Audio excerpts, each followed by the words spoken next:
Welcome aboard. This is Captain G with HBG's Operation Stalemate 2, the Battle of Angar and Peleliu. It is the 19th of September, 1944, and that is D+4 on Peleliu and D+2 on Angar. All right, so let me back you up, take a overall look at the island. No cavalry on either of these maps. So for Angar, I'm following the rule that I found that says the U.S. retains initiative for the first 3 rounds, which is good.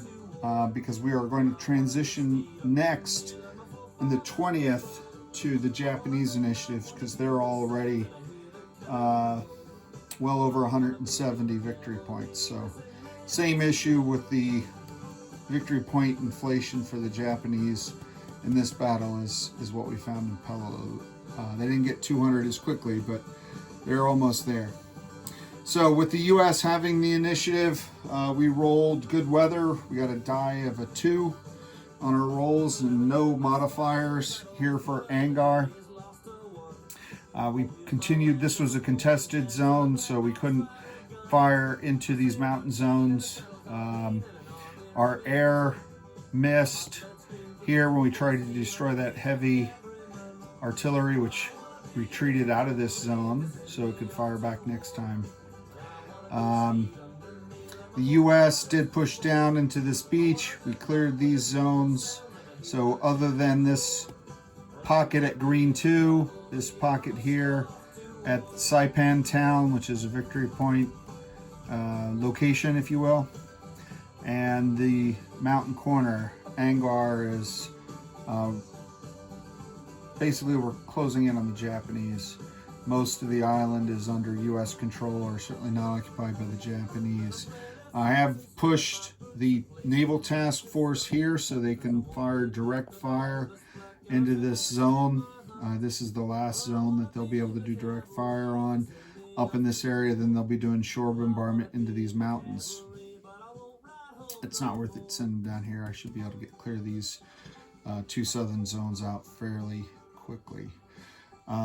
Congestion at the beaches because of max units and then max number of medium transports. You can only have 2 per beach zone. The Higgins boats don't count for the 12 unit max, fortunately, but when you're bringing in trucks and artillery and armor, you need these transports. So these guys have to wait to come ashore. So that pretty much does it for the Battle of Angar. There is the death toll so far, just as far as units and stacks. A lot more casualties on the 321st than I wanted to, but it is what it is. So let's roll up, now that we're leaving the Army, let's go up and take a look at Peleliu. Peleliu rolled a 12 again. I had a 12 last time, which gave me a +2 modifier plus the +2 modifier here, so it would have been +4. I was hoping for a low roll. I got a 12. So storm, that meant no air support for the U.S., no shore bombardment for the U.S., and no new troop landings, which is frustrating because similar to what we talked about with the backlog that the Army's facing, the Marines have a lot of artillery, some armor, some flame tanks circling here off of these beaches that they want to get ashore. That's all they have left. They don't have any more infantry, but they have a lot of steel ashore. We'll start in the east. The Japanese, move this task force out of the way. Some of these zones get crowded when you put in about 20 units. Japanese and U.S. combined. So the U.S. was poised to attack this victory zone.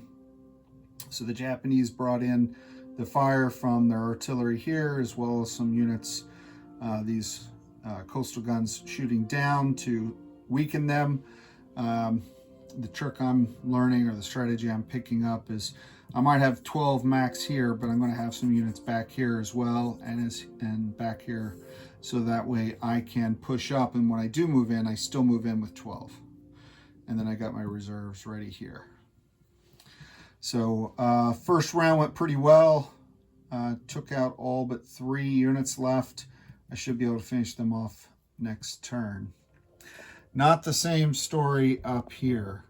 So what artillery couldn't reach, hit several different zones down here, firing out of these mountains, as well as some of these zones that were a little too far to soften up what the U.S. could bring, primarily killing Marines, not steel.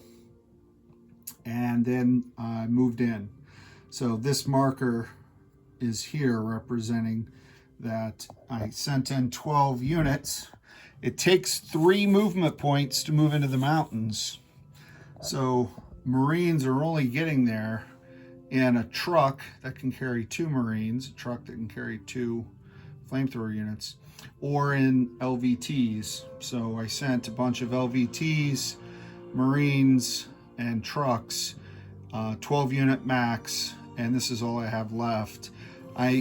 Knowing that this was going to be a war of attrition, I did not send in my heavy hitters. I didn't want to lose them on round 1, so I rolled a bunch of 1s because it's a -3 on the attack. But next round I'll be sending in a commander and a whole bunch of more Marines and armor to get these units. I only scored 1 hit, if I remember correctly, against this, and he took it as the Japanese took it as damage on their coastal artillery. It takes 2 hits to destroy these. And now that Marines are in the zone fighting in the mountains, I cannot, not that I could because of the storm anyway, but I can't fire artillery in. I can't do airstrikes in a zone where I have Marines. So they're on their own. I'm just going to have to keep feeding units into the meat grinder until I can take this, sadly. And then I have this and this still ahead of me. Now, real strategy, I think the Marines, it's hard to tell from the maps whether they took this and then moved up and surrounded this and then slowly whittled this down, or if they took all this part of the island and then this was what they whittled down.